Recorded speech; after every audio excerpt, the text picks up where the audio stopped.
He comes off a season in which he led the league with 15 sacks. He had the best pass rush win rate in the sport, meaning he beat his blocker within 2.5 seconds.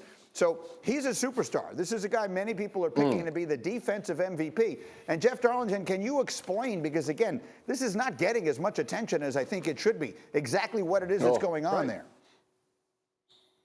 Well, let me explain why, too. You just mentioned that TJ Watt has been sitting out. He actually hasn't, and that's what makes this such a weird scenario, is that because of the fines that players face for a holdout now mandated by the CBA, players are not, they're sitting in, essentially. So he's been going through practices in individual drills, but then sitting out of team drills. And there was sort of, I think, this lingering expectation that that would change once the regular season arrived.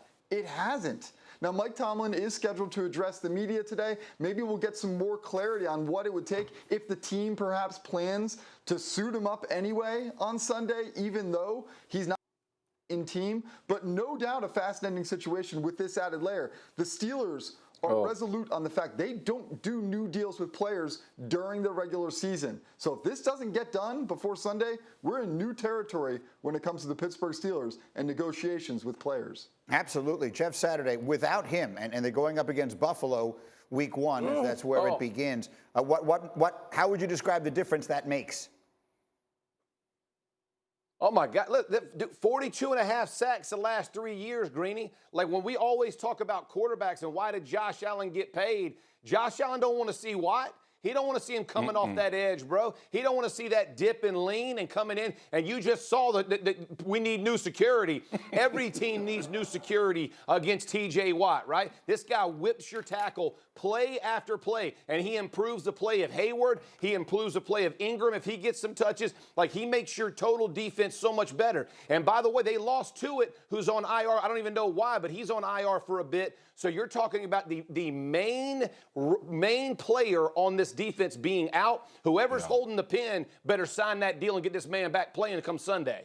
What do you think, Swaggo? Yeah, we had this whole conversation about Big Ben and if he could play or not, and if this offensive line was revamped and they drafted Najee Harris. The identity of the Pittsburgh Steelers is defense. That's why people are holding out hope that this team can not only compete in their own division, but be there in the end in the playoffs. And to Jeff's point, it's not just about what T.J. Watt production offers. It's about what he does for everybody else on that defense. It's about the freedom that he gives a defensive coordinator to say, listen, I don't need to send 6. I don't need an extra rusher because I got a guy that's going to win his pass rush.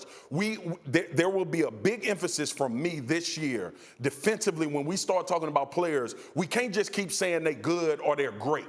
We got to start showing how they impact games in totality. It's not about, like we've alluded to this with Aaron Donald, right? It's no coincidence that Leonard Floyd turned into a really good football player and got a contract the year after he played next to Aaron Donald. Right. T.J. Watt, Myles Garrett. That's why I'm high on the Browns. Jadeveon Clowney will have a better season probably than he's had in his career because 95 is on the other side. T.J. Watt is one of those guys. They impact everything about what you do defensively. Look, I mean, every projection that I've made about the Steelers being good has been based on their defense being great is a given.